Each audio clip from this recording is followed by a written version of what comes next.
ना ਵਧਿਆ ना घटिया। तो छतर सिंह को कितने पड़े और आपको कितने? नेताओं ने आपको आशीर्वाद नहीं दिया। मेरा नेता चट्टान की तरह खड़ा है। कौन है आपका नेता जो चट्टान भुरभुरा कर गिर गई आपकी बारी? ये नहीं कहा कि हमें नॉमिनेशन से आगे बढ़ाया जाए। देखने में तो ये था कि मत पड़े, वोटिंग हुई जी, तो जीत तो फिर अगर उसी तरीके से देखा जाए तो नेताओं की हुई। वो जो वोट का तंत्र है वो तो हार गया। टॉप 3 में जो आएगा उसका इंटरव्यू ले जाएगा, फिर अध्यक्ष बनाया जाएगा। फॉर्मेलिटी हुई या हकीकत में हुआ?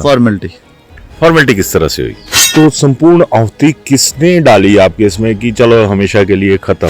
मेरे प्रतिद्वंदी की बात थी, उसने माननीय मुख्यमंत्री जी का हर जगह नाम लेकर। मानते हो ना कि सुखभाई के नाम में दम है? दम तो नहीं, मुख्यमंत्री है। युवाओं से अपील की, युवाओं से वोटें मांगी। ग्राउंड छतर सिंह ने नहीं करी थी कोई अपील? बंद कमरों में बैठ के चुनाव लड़ा। वो कैसे साबित करिए इस चीज को? आप जैसे आप दूसरे नंबर पे आए, तीसरे नंबर पे कौन था? राहुल चौहान थे हमारे। वो किसके कैंडिडेट थे? छतर ठाकुर को माननीय मुख्यमंत्री जी के साथ जोड़ा, हमारे को उप मुख्यमंत्री जी के साथ जोड़ा, राहुल चौहान को विक्रमादित्य जी के साथ जोड़ा। अब आए ना आप लाइन पे। विक्रमादित्य सिंह ने फिर आपकी सपोर्ट क्यों नहीं की? क्या वो दौर याद आ गया होगा विक्रमादित्य सिंह को जब मुख्यमंत्री का चुनाव होना था, चेहरा घोषित होना था, तो आपके यूथ कांग्रेस ही थे जिन्होंने ये नारा लगाया था कि सुक्खू मुक्कू नहीं चलेंगे, और आज की डेट में सुक्खू मुक्कू ही दोनों चल रहे हैं। अगर ये केस जीत कर आते हैं तो कौन सा केस? सर्टिफिकेट में जारी करने में क्या गड़बड़ी हुई थी? भाई साहब, क्या 1988 से लेकर 2024 तक जन्म प्रमाण पत्र की जरूरत ही नहीं व्यक्ति? चलिए ना, किस अधिकारी के तहत वो सर्टिफिकेट जारी हुआ, वो कौन था? चालू तो आप भी कम नहीं हो। आपका नाम सर्टिफिकेट्स में अखिल शर्मा है और अब बाहर आप अखिल अग्निहोत्री लिखते हो, क्योंकि अग्निहोत्री का जो वेट है शब्द का कांग्रेस के भीतर, वो मुकेश अग्निहोत्री है। मैं भी जानना चाहता हूं कि इसमें ऐसा कौन सा आदमी था जिसको बनाना बहुत जरूरी था? टॉप फर्स्ट में आर्यन चौहान है, शान जी का बेटा है। अच्छा, जो मुख्यमंत्री के सलाहकार। मतलब ये माना जाए कि आम यूथ कांग्रेसी की बाट लगी है इसमें। जो जिसका बेटा है, परिवारवाद आप लोगों ने ठीक फैलाया हुआ है, आरोप सही है। किस्मत सुक्खू भाई तो इसमें माना जा सकता हूँ कि अपवाद है कि वो एक सही मायनों में जमीन से निकले और चले गए। विक्रमादित्य सिंह के साथ तो पारिवारिक इतिहास चला हुआ है ना, जिस तरह से अभी नरेश चौहान जी के साथ उनके बेटे का इतिहास जुड़ा हुआ है। अभी मैं पुराने यूथ कांग्रेसियों की बात करूं तो उनकी ना एक तरह से कहूं कि सियासत में लंका लगी हुई है। तो देख लो आप, निगम भंडारी को देख लो, मनमोहन कटोच को देख लो, अमित पठानिया को देख लो, सुरजीत भरमौरी को देख लो, ये खत्म है आज की डेट। नेता जब तक लकड़ियों में जलाया नहीं जाता तब तक खत्म बड़े नहीं ढीठ होते हो आप लोग। इसी तरह से आपकी तरह से यूथ जो है वो भी बेरोजगार है, आप उसके लिए आवाज उठाते हुए नजर नहीं आते। युवाओं की लड़ाई लड़ने की बात होगी, मुख्यमंत्री के कार्यालय तक पहुंचना पड़ेगा, जहां मेरी जिम्मेदारी। हिम्मत जाने की, बिल्कुल जाएंगे। आपके ऊपर भी तो केस लगा दिया था, इन्होंने बोला कि आपके ऊपर भी अटेम्प्ट टू मर्डर 307 लगा हुआ है। वो क्या एक तय रणनीति के तहत निकाला था इन लोगों ने? मतलब पूरी कार्यकारिणी भंग है, आप लोगों से फैसला नहीं हो रहा। आप बीजेपी के साथ कब लड़ोगे? जब तक आप अभी तक देखा जाए तो आपस में लड़े हुए आप लोग। हम तो बीजेपी के साथ लड़के सरकार बनाई है, बीजेपी धवाला जी को तो बचा ले। अभिवादन स्वीकार करें, मैं उदय पठानिया। यूथ कांग्रेस और हिमाचल की जो यूथ कांग्रेस है उसकी बात करें तो इसमें बवाल सवाल जब पिछले चुनाव हुए थे तो कम नहीं हुए थे।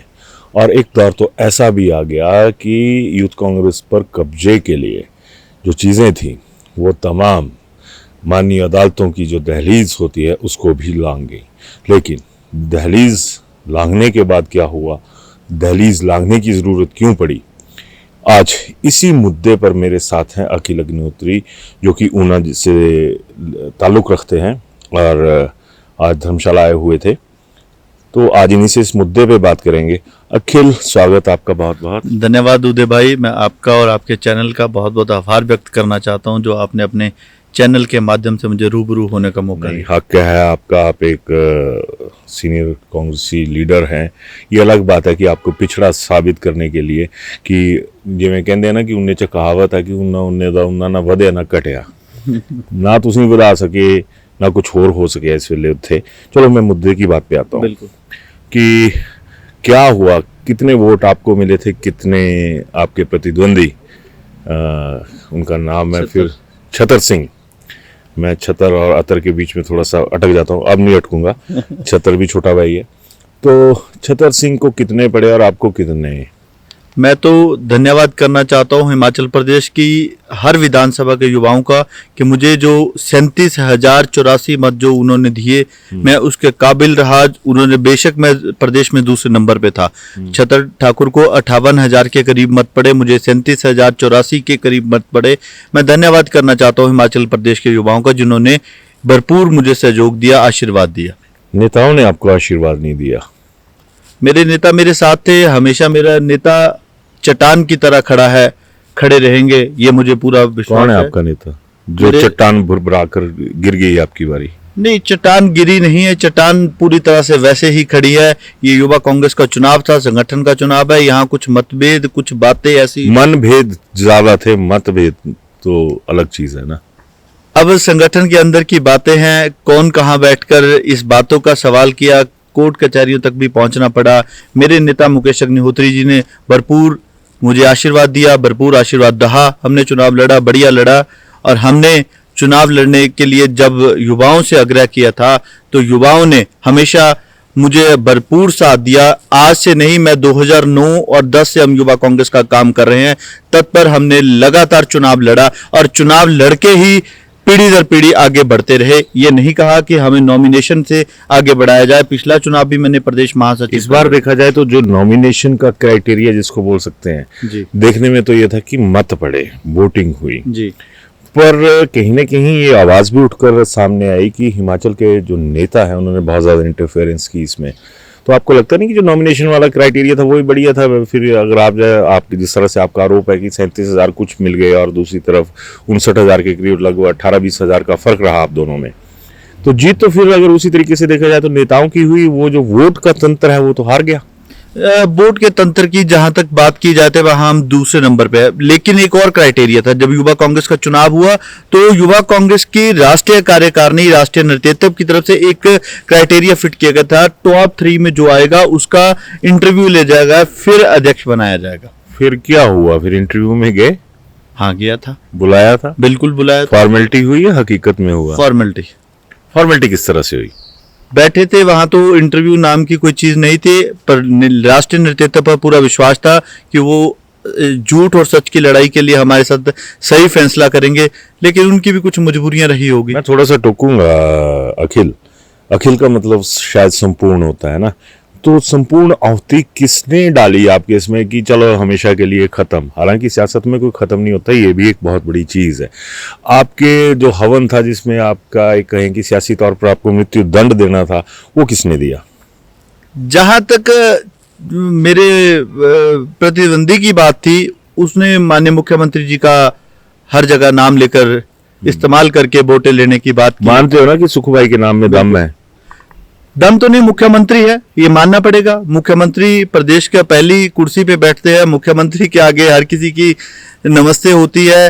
विधायकों ने भी उनके कहने पे किया होगा, अन्य लोगों ने भी किया होगा, हम मानते हैं इस चीज के लिए। तो आपका गाहे बगाहे या मैं कहूँ शरेआम ये आरोप भी है कि जो विधायक थे वो सुखभाई के साथ खड़े हो गए, दूसरे सिंह साहब के साथ, कि भाई आप को अखिल को पछाड़ना है। नहीं, ऐसा नहीं कहा जा सकता कि 40 के 68 विधानसभाओं के 68 विधायक उनके साथ थे। हमारे साथ भी कुछ विधायक थे, कुछ लोग थे, कुछ। पहली बात, मेरे साथ मेरे युवा साथी थे जिन्होंने मुझे वोटें डाली। मैं अकेलौता वो व्यक्ति हूं जिसने हर विधानसभा क्षेत्र में जाकर युवाओं से अपील की, युवाओं से वोटें मांगी। ग्राउंड छतर सिंह ने नहीं करी थी कोई अपील? बंद कमरों में बैठ के चुनाव लड़ा। वो कैसे साबित करिए इस चीज को? वो साबित तो हो चुका है, चुनाव परिणाम आ चुका है। एक बंद कमरे में चुनाव हुआ, वहां से जीत तय कर ली। मतलब आपके जो आराध्य थे उनके मुकाबले में छतर सिंह के आराध्य देवता जो थे वो ज्यादा पावरफुल थे, शक्तियां उनके पास ज्यादा थी। हाँ, बिल्कुल शक्तियां थी, कोई मानना पड़ेगा, शक्तियां क्यों नहीं थी। मुख्यमंत्री थे, मुख्यमंत्री का हाथ उनके सिर पर था। पर मुझे एक बात का था कि जब युवाओं ने चुनाव लड़ा, हम यूथ कांग्रेस से 2009-10 से जुड़े हैं। हमने हमेशा, सवाल ये था कि चुनाव सच्चाई के साथ लड़ना था, लेकिन छतर ठाकुर ने चुनाव सच्चाई के साथ नहीं लड़ा। चलिए, ये बात भी मान ली। आप जैसे आप दूसरे नंबर पे आए, तीसरे नंबर पे कौन था? राहुल चौहान थे हमारे। वो किसके कैंडिडेट थे? जोड़ा तो एक हर किसी व्यक्ति को किसी ने। वो किसने जोड़े थे? चौहान साहब। आप जैसे भाई, पूरे प्रदेश के अंदर मीडिया एक बहुत बड़ा स्तंभ होता है। छतर ठाकुर मैं तो भुरभुरा चुका हुआ स्तंभ हूं ना, आगे बोलो। ऐसा नहीं है उदय भाई, ये व्यक्ति, हर व्यक्ति जानता है कि उदय भाई के पास क्या चीज है। छतर ठाकुर को माननीय मुख्यमंत्री जी के साथ जोड़ा, हमारे को उप मुख्यमंत्री जी के साथ जोड़ा, राहुल चौहान को विक्रमादित्य जी के साथ जोड़ा। अब आए ना आप लाइन पे। नहीं, मैं तो पहले ही लाइन पे था कि हर व्यक्ति को। विक्रमादित्य सिंह ने फिर आपकी सपोर्ट क्यों नहीं की? क्या वो दौर याद आ गया होगा विक्रमादित्य सिंह को जब मुख्यमंत्री का चुनाव होना था, चेहरा घोषित होना था, तो आपके यूथ कांग्रेस ही थे जिन्होंने ये नारा लगाया था कि सुक्खू मुक्कू नहीं चलेंगे, और आज की डेट में सुक्खू मुक्कू ही दोनों चल रहे हैं। वो युवा कांग्रेस के पदाधिकारी नहीं थे। वो किसके थे? जिन्होंने नारे लगाए। मुख्यमंत्री बन चुके हैं। हम तो इस बात पे आना चाहते हैं कि जो बातें हुई वो थोड़ी सी गलत हुई, उसको ट्रैक पे लाना चाहते थे। संगठन की नाराजगी हमारे में थी, पर मेरे को संगठन ने आज भी विश्वास दिलाया है कि आप अगर ये केस जीत कर आते हैं तो आपका फैसला सही का सही किया जाएगा। कौन सा केस? मैं भाई साहब आपको बताना चाहता हूँ, ये मान्यवर इन्होंने कहा कि मेरा जन्म 20/8/1999 में हुआ, 89 में हुआ, जबकि इनका जन्म 20/8/1988 को हुआ। इन्होंने, आपका कब का है? मेरा 92 का। अच्छा, 3-4 साल का फर्क है। हाँ, जब इनकी अन्य you are more young than Chhatar Singh. चलो यंग मैन तो अब पिछड़ गए, अब तो यंग मैन वाली बात ही नहीं। यहाँ तो झूठ और सच की लड़ाई थी। मेरा मानना ये था कि जब आप 1988 से लेकर आप कह रहे हैं कि मेरा जो 10वीं का प्रमाण पत्र है उस पे 1988 है, मैं उसको 1989 करवाना चाहता हूं। क्या आपको आज तक 2024 तक याद क्यों नहीं है? यूथ कांग्रेस का नॉमिनेशन फाइल करने के बाद आप कोर्ट के दरवाजे खटखटाने के लिए आप दरवाजे चले गए जी कि मेरा सर्टिफिकेट ठीक की जाए। उसके बाद आपने एक और दस्तावेज तैयार कर दिया। आपने कहा जी कि मेरा जो जन्म प्रमाण पत्र है आज तक मैंने बनाया ही नहीं है, मेरा जन्म पोंटा में हुआ है, वहां से लिख के वहां से सर्टिफिकेट ले लिया। तो जाहिर सी बात है ना कि असली सर्टिफिकेट होगा वहां से, जारी तो एक ही जगह से होना था। उसमें क्या गड़बड़ी हुई? सर्टिफिकेट में जारी करने में क्या गड़बड़ी हुई? फिर भाई साहब, क्या 1988 से लेकर 2024 तक जन्म प्रमाण पत्र की जरूरत ही नहीं व्यक्ति? चलिए, मैं आपकी इस चीज से सहमत हूँ कि बार बार जरूरत पड़ती है, लेकिन किस जरिए से, किस अधिकारी के तहत वो सर्टिफिकेट जारी हुआ? वो कौन था? वो जो सर्टिफिकेट था इन्होंने कोर्ट में लगाया, हमारे एडवोकेट साहब। बनाया किसने? वही तो पता नहीं लग रहा कि सरकार के पीछे है कौन है। हमने वो सर्टिफिकेट निकाला, हमने सीएमओ से पूछा, मांग की, डायरेक्टर हेल्थ से पूछा कि ये ठीक है, उन्होंने लिख के दे दिया कि ये सर्टिफिकेट जो है वो फेक है। उसके आधार पर एफआईआर होगी पोंटा पुलिस में। आज तक पुलिस भी क्या कर रही है आपको भी पता है। मेरे को कुछ पता नहीं, मैं तुम यूथ कांग्रेस की लड़ाई में क्यों हूँ? ऐसा है कि पुलिस को भी दबाव होगा, पुलिस भी कुछ नहीं कर पा रही, पर लेकिन हमें पूर्ण विश्वास है कि हम न्यायालय की लड़ाई लड़ रहे हैं, हम लड़ते रहेंगे। जब तक झूठ और सच की लड़ाई को हम नहीं जीतते तब तक हम बैठने वाले नहीं हैं। और हमारे को युवा कांग्रेस के शीर्ष नेतृत्व का पूरा आशीर्वाद है, विश्वास है। उन्होंने कहा कि इस लड़ाई में क्या होता है, क्या रिजल्ट आता है, उसके बाद हम निर्णय लेने के लिए। अखिल, आरोप तो आपके ऊपर, आपने उनका तो दोहरा दिया, आरोप तो आपके ऊपर ये भी है कि चालू तो आप भी कम नहीं हो। आपका नाम सर्टिफिकेट्स में अखिल शर्मा है और अब बाहर आप अखिल अग्निहोत्री लिखते हो, क्योंकि अग्निहोत्री का जो वेट है शब्द का कांग्रेस के भीतर, वो मुकेश अग्निहोत्री एक तरह से सीधा आ जाता है। मेरे दस्तावेजों पे अखिल अग्निहोत्री है, जबकि जिस आधार पे उन्होंने कहा कि वोटर कार्ड देना चाहिए, उस पे वोटर कार्ड पे मेरा अखिल शर्मा था, तो मैंने अखिल शर्मा नॉमिनेशन फाइल किया है। वैसे मैंने नॉमिनेशन फाइल किया, मेरे 10th की मार्कशीट पे अखिल अग्निहोत्री है, आधार कार्ड पे 2-3 मिस प्रिंट है, किसी पे अखिल शर्मा है, किसी पे अखिल अग्निहोत्री। वो पुराने सर्टिफिकेटों की दिक्कत है, वो मिस मतलब चेंज कराने के लिए बातें हो रही, लेकिन हमारे कागज पे जो नाम था हमने वही दिया, हमने कोई गलत कागज नहीं दिया। दूसरे मुद्दे पे आता हूं मैं अभी। आपकी द्वारा यूथ कांग्रेस में एडजस्टमेंट हुई? मैं वाइस प्रेसिडेंट हूँ, सेकंड नंबर पे हूँ। वो तो तय था कि टॉप 3 में जो होगा वो जो दूसरे नंबर पे होगा। नहीं कोई है कि just kick out him? Vice president के तौर पे हम काम कर रहे हैं, हम तो संगठन का सीनियर वाइस प्रेसिडेंट है। दूसरे नंबर पे तो सीनियर ही मानना पड़ेगा। और अगर बाकियों में देखा जाए, यहाँ पे तो 3 सामने आ गए जी। अगर दूसरा प्रेसिडेंट के बाद देखा जाए तो अहम पद आता है, भाजपा की भाषा में कहूं तो प्रदेश महामंत्री, आपकी भाषा में कहूं तो स्टेट जनरल सेक्रेटरी, है ना, एक भाषाई संवाद होता है। तो उस पद पे कौन है? इस बार पहली बार चुनाव हुआ युवा कांग्रेस का। पहले होता था कि जो पहले नंबर पे आता था वो अध्यक्ष होता था, दूसरे पे उपाध्यक्ष, तीसरे पे महासचिव। इस बार महासचिव का चुनाव ही अलग करवा दिया है। 48 व्यक्तियों के करीब लोग महासचिव बने। ये किसके लिए बनाए गए? ये संगठन की एक लंबी चौड़ी लिस्ट है। ये अब ऐसा है, अब भाई साहब, अब ये व्यक्ति किसके लिए बनाई है दुनिया जानती है। दुनिया जानना चाहती है, मैं भी जानना चाहता हूं कि इसमें ऐसा कौन सा आदमी था जिसको बनाना बहुत जरूरी था। नहीं 48 वो तो देखो जी, जंबो कार्यकारिणी बनाना तो कांग्रेसियों का रिवाज रहा है शुरू से कि इसको भी टॉफी दे दो, उसको भी टॉफी दे दो, चूसता रहेगा, बैठा रहेगा। पर ऐसा कौन आया इसमें? टॉप फर्स्ट में आर्यन चौहान है, रेशान जी का बेटा है। अच्छा, जो मुख्यमंत्री के सलाहकार है। मुख्यमंत्री के जो सलाहकार है उनका बेटा है, वो टॉप फर्स्ट है। उनको 37,000 के करीब प्रदेश महासचिव में पहले नंबर, उसी कैटेगरी में आया। मतलब उसी में, हाँ, मतलब ये माना जाए कि आम यूथ कांग्रेसी की बाट लगी है इसमें। जो जिसका बेटा है, परिवारवाद आप लोगों ने ठीक फैलाया हुआ है, आरोप सही है, इसी से इनकार नहीं किया जा सकता कि कांग्रेसी नेता का बेटा ही नेता बनेगा आगे जाके। आम कांग्रेसी मरेगा तो मरेगा, ऐसी चीजें मैं नहीं बोल रहा हूँ, आपका कैडर बोलता है। मानना पड़ेगा, ये हकीकत है, मानना पड़ेगा। तो फिर यूथ कांग्रेस की आज की डेट में हालत क्या है? ये तो मान्यवर अध्यक्ष बताएंगे, जिन्होंने कुर्सी बैठी है, जिस कुर्सी पे बैठे हैं, वो बताएंगे क्या चल रहा है। हमें संगठन की जिम्मेवारी दी जाएगी। मेरी प्रभारियों के साथ आजकल दी कोई आज तक जिम्मेदारी आपको बनने के बाद? क्या क्या बनने के बाद तो अभी ट्रेनिंग होगी 4, 5, 6 की 3 दिन लड़ाई की ट्रेनिंग में तो आप ट्रेंड है सारे के सारे ना? संगठन की ट्रेनिंग दी कोई? संगठन की ट्रेनिंग है 4, 5, 6 को 3 दिन की ट्रेनिंग है। उसके बाद जो प्रभार क्षेत्र दिया जाएगा काम करेंगे। आगे भी किया है, आगे भी करते रहेंगे। यूथ कांग्रेसियों की अगर मैं बीजेपी की बात करूं तो हालांकि बीजेपी मानती नहीं है कि अखिल भारतीय विद्यार्थी परिषद जो है वो हमारा ही संगठन है। वो टकराते भी है बीवीपी वाले, चाहे वो यूनिवर्सिटीज के मसले हो, छात्र हित की लड़ाई हो, टकराते हुए नजर आ जाते हैं। आप लोग यूथ कांग्रेसी तो लंबे पड़े हुए नजर आते हैं, क्योंकि एनएसयूआई की बात करेंगे तो वही चीज आ जाएगी कि एनएसयूआई आज की डेट में खत्म है, हालांकि चुनाव भी नहीं हो रहे, है ना? तो आपको क्या लगता है कि ये जो खत्म करने का सिलसिला है, जो एबीवीपी के कार्यकर्ता थे वो आज की डेट में सदन में भी हैं पहुंचे हुए बतौर विधायक, आप लोगों को अपना फ्यूचर क्या नजर आता है कि ये यूं ही एक दूसरे से? हमारा युवा कांग्रेस का अध्यक्ष कैबिनेट मिनिस्टर है। वैसे तो चीफ मिनिस्टर भी हैं। माननीय सुखविंदर सिंह सुक्खू जी भी प्रदेशाध्यक्ष रहे हैं, विक्रमादित्य सिंह जी भी प्रदेशाध्यक्ष रहे हैं। रही बात किस्मत, सुक्खू भाई तो इसमें माना जा सकता हूँ कि अपवाद है कि वो एक सही मायनों में जमीन से निकले और चले गए। विक्रमादित्य सिंह के साथ तो पारिवारिक इतिहास चला हुआ है ना, जिस तरह से अभी नरेश चौहान जी के साथ उनके बेटे का इतिहास जुड़ा हुआ है।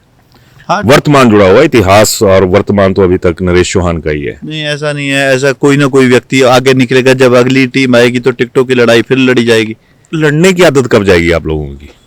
ये तो हमेशा चलता है। लड़ते आप लोग खुद नहीं है, ये जो सीनियर कांग्रेसी लीडर्स हैं ये लड़वाते हैं जिस तरह से? कांग्रेस का हक है लड़ना, लड़के लेना पड़ेगा। अभी मैं पुराने यूथ कांग्रेसियों की बात करूं तो उनकी ना एक तरह से कहूं कि सियासत में लंका लगी हुई है ना? अगर मैं जिस लोअर हिमाचल में खड़ा हूं या किन्नौर में, उसको देख लो आप, निगम भंडारी को देख लो, मनमोहन कटोच को देख लो, अमित पठानिया को देख लो, सुरजीत भरमौरी को देख लो, ये खत्म है आज की डेट में अगर देखा जाए। जिस तरह खत्म इन द सेंस कि सरकार में इनकी हिस्सेदारी नहीं है, संगठन में इनकी चीखें निकलती हैं क्योंकि इनको एडजस्ट नहीं करना होता है। नेता जब तक लकड़ियों में जलाया नहीं जाता तब तक खत्म बड़े नहीं ढीठ होते हो आप लोग, मतलब माना जाएगा ये खत्म नहीं हुए हैं। ये खत्म नहीं होते ना होंगे। इनको ये खत्म कौन जब करता तक है? लकड़ियों में जलते हैं, जल जाते हैं, तब खत्म होते यहाँ हैं, उससे पहले ये खत्म नहीं होते। अखिल की बात से मेरे को एक थोड़ी सी याद आई कि ऐसे ही बात चली हुई थी, मैं पार्टी का नाम नहीं लूंगा, 2 ही पार्टियां हमारे यहाँ पे, तो एक नेताजी का जिक्र चला हुआ था। तो उन्होंने कहा कि नेताजी के अंदर इतनी आग है कि ये चाहते हैं कि अगर मेरी मौत भी हो तो शिमला में हो, और जब मैं कंस्टिट्यूएंसी में आऊं तो उसी तिरंगे में लिपट के आऊं जो तिरंगा जीते जी उनकी गाड़ियों के आगे फहराता था। सही बात बोली, खत्म नहीं होते हैं ना इनके नेताओं के सपने खत्म होते हैं ना इनके अपने खत्म होते हैं। खैर, ये सारा मुद्दा जो है, अभी क्या लगता है आपको कि यूथ कांग्रेस जिस तरह से हालात हैं, यूथ की बात करूं, यूथ कांग्रेस तो वैसे बेरोजगार हो आप लोग अगर देखा जाए, क्योंकि आप आम घरों से निकले हुए लड़के हैं तो बेरोजगार हैं। इसी तरह से आपकी तरह से यूथ जो है वो भी बेरोजगार है, आप उसके लिए आवाज उठाते हुए नजर नहीं आते। यूथ कांग्रेस खास करके बात करूं तो यूथ के लिए क्यों नहीं निकलते आप लोगों के मुंह से? हालांकि उसी यूथ जो है तब का उसके ऊपर आप लोगों की राजनीति चलती है। 3-4 महीने से हमारा चुनाव चल रहा था, चुनाव के नतीजे आ गए। 1 महीने से माननीय अध्यक्ष ने अपनी कुर्सी संभाल ली है। अब ट्रेनिंग के बाद जो प्रभार क्षेत्र दिया जाएगा वहां डट के लड़ाई लड़ेंगे। युवाओं की लड़ाई लड़ने की बात होगी, मुख्यमंत्री के कार्यालय तक पहुंचना पड़ेगा, जहां मेरी जिम्मेवारी हिम्मत जाने की। बिल्कुल जाएंगे, बिल्कुल जाएगा, बिल्कुल जाएगा। बिल्कुल, हम वहां जाएंगे जहां हमारे को प्रभार क्षेत्र दिया जाएगा, वहां के युवाओं की अगर लड़ाई होगी, मुख्यमंत्री के ये लड़ाई तो पूरे प्रदेश के युवाओं की है बॉस। जितने कोड है ना, उनको डिकोड कर नहीं पा रहे आप लोग, आपकी सरकार। और डिकोड करने के लिए जो यूथ है वो चीख रहा है कि इनको निकाल दो इनके रिजल्ट्स। अब जो है उसको मानना पड़ेगा, युवा नाराज तो है, युवाओं के हक की लड़ाई लड़ेंगे, जहां हमारे को जो जिम्मेवारी दी जाएगी उसके तत्पश्चात हमने युवाओं की लड़ाई को लड़ने के लिए आगे बढ़ के प्रयास करेंगे, चाहे वो मंत्रियों के पास, चाहे वो मुख्यमंत्री के चलो मैं थोड़ा सा फिर घूम फिर के उसके दूसरे इस पे आता हूँ। आपके ऊपर भी तो केस लगा दिया था, इन्होंने बोला कि आपके ऊपर भी अटेम्प्ट टू मर्डर 307 लगा हुआ है। वो क्या एक तय रणनीति के तहत निकाला था इन लोगों ने? मेरे पर नहीं, मेरे साथ 18 कांग्रेस के लोग और थे, इंक्लूडिंग जिला अध्यक्ष कांग्रेस कमेटी। मतलब कि मेरा मानना यह है कि अगर धरने देने से, अगर केस बताने के लिए मुझे बताना पड़ेगा, मैं नहीं धरने दूंगा, मेरे घर वाले नहीं देंगे। मैं युवा कांग्रेस का साथी हूं, मेरे में दम है, मैं लड़ता रहूंगा। अगर इतिहास ये गवाह पेश करते ये लोग झूठी बातें फैलाने की बात करेंगे जी कि इनके ऊपर केस है, हाँ हमारे पे केस है, हम धरना देना हमारा काम है, हम धरने क्यों देंगे? सीएमओ का घेराव किया, हेजिटेशन का केस था, मेरे पर नहीं, 18 कांग्रेसी और थे, उनके ऊपर था। अभी ये केस तो जो पिछले बीजेपी के वक्त में लगे थे आप लोगों के ऊपर, वो भी वापस नहीं हुए बॉस। अब पुरानी जो पौध है केस, वो अब फसलें लहलहा रही हैं। यूथ कांग्रेसी हर कोर्ट में नजर आ जाते हैं, है ना, कि इनके ऊपर वो पुराना एजिटेशन के केसेस थे, पॉलिटिकल केसेस, जिनको आम आदमी तो नहीं, आप पॉलिटिशियंस की भाषा में कहा जाए। हालांकि अगर मैं आपकी ऊना वाली डायलेक्ट्स में कहूँ तो सुंगड़ापंथी थे तुम लोग भी घट नहीं कर दो, ना बीजेपी वाले कर दे ना तुम ही कर दो, पर ਤੁਹਾਡੇ ਜਿਹੜੇ केस ने वो आज तक वापस नहीं हुए। हमारे कुछ केस वापस हो चुके हैं, कुछ बाकी। आपके? हाँ। शिमला वाले तो बड़े बारी चीखते हैं कि कभी डिस्ट्रिक्ट कोर्ट जाओ, कभी हाई कोर्ट जाओ। अपना जो आगे केस को परस्यू करता होगा उसका होता होगा। मेरे ऊपर 9 केस थे, 3 विड्रॉ हो चुके हैं, बाकी पेंडिंग है, वो हो जाएगा। सरकार ने वापस लिया, खुद ब खुद वापस? सरकार ने लिए। चलो खैर, अंतिम पड़ाव की तरफ आ जाता हूँ। कुछ आप सीनियर लीडर्स को कहना चाहेंगे जो आपके साथ हुआ उस बाबत भी, और आगे के लिए इन लोगों को क्या करना चाहिए, जिससे एक जो मैसेज है वो जाए? क्योंकि ठन ठन गोपाल हो आप लोग, आपकी आज जो मेन कार्यकारिणी है उसका कांग्रेस की, है ना, उसमें मतलब पूरी कार्यकारिणी भंग है, आप लोगों से फैसला नहीं हो रहा। आप बीजेपी के साथ कब लड़ोगे? जब तक आप अभी तक देखा जाए तो आपस में लड़े हुए आप लोग। हम तो बीजेपी के साथ लड़के सरकार बनाई है, बीजेपी धवाला जी को तो बचा ले, बीजेपी के घर। मैं पॉलिटिकल जवाब नहीं मांग रहा हूँ, मैं ये मांग रहा हूँ कि आप उनके क्लेश बताकर, हमारे आप सीनियर कांग्रेस लीडर ने राज्य प्रभारी आ चुके हैं, मैडम रजनी पाटिल 3 दिन के लिए प्रदेश में थी, उन्होंने पूरा रिव्यू ले लिया है। जो भी होगा जल्दी, उन्होंने कहा कि मैं 15 मार्च से पहले संगठन को जो डिसॉल्व है उसको बनाने का प्रयास करेंगे। मतलब है नहीं कुछ भी जाएगा, ये तो कोई बड़ी बात थोड़ी है। जिला अध्यक्ष और ब्लॉक अध्यक्ष बने हैं, ये प्रभारी आ चुके हैं। मेरा फिर सवाल बीच में लास्ट में, अगर आप अपनी सीनियर लीडरशिप को कोई आशीर्वाद मांगना चाहेंगे, कोई सलाह देना चाहेंगे, तो वो क्या होगी? मेरा तो यही कहना होगा अपने सीनियर नेताओं से कि अगर ये चुनाव युवा कांग्रेस के हम आपस की लड़ाई के दौरान होंगे तो मेरे हिसाब से चुनाव करवाना मुश्किल है, पर मुझे युवा कांग्रेस के राष्ट्रीय नेतृत्व के ऊपर पूरा विश्वास है कि अगर मैं न्यायालय की लड़ाई जीत कर जाऊंगा तो वो मुझे फैसला सही देंगे, और झूठ और सच की लड़ाई मैं तब तक लड़ता रहूंगा जब तक वो न्यायालय फैसला नहीं देता, चाहे वो मेरे पक्ष में हो चाहे वो मेरे खिलाफ हो, मैं उसको लड़ता रहूंगा। ठीक है अखिल, बहुत बहुत धन्यवाद आपका कि आप यहाँ पे आए। तो यूथ कांग्रेस का जो मैंने कहा कि कल्चर, उसमें इस बातचीत में एक बात तो सामने निकल कर आ गई कि कहने को आई वॉश है कि हम चुनाव करवा रहे हैं। ये कांग्रेसियों के ही ऊपर मेरा आरोप नहीं है, किसी और का आरोप नहीं है, ये आरोप उन नेताओं का है जिन्होंने दिन रात एक किया, उसमें अखिल अग्निहोत्री भी एक हैं। और अगर सही मायनों में यही हकीकत है, फिर तो बीजेपी के साथ मुकाबला करने के लिए जो नेताओं के आशीर्वाद प्राप्त संतानें हैं वही लड़ेंगी, और जो आम कार्यकर्ता कांग्रेस का जिस तरह से कहा जाता है वो पिछड़ा हुआ ही साबित आएगा। और इस बाबत आप क्या राय रखते हैं जरूर बताइएगा, क्योंकि मसला इनका आंतरिक नहीं बचा है जिस तरह से कहा जा सकता है। ये अब इस मसले की जो आंतड़ियां तक हैं वो भी बाहर आ चुकी हैं। अपनी राय जरूर दीजिएगा। धन्यवाद।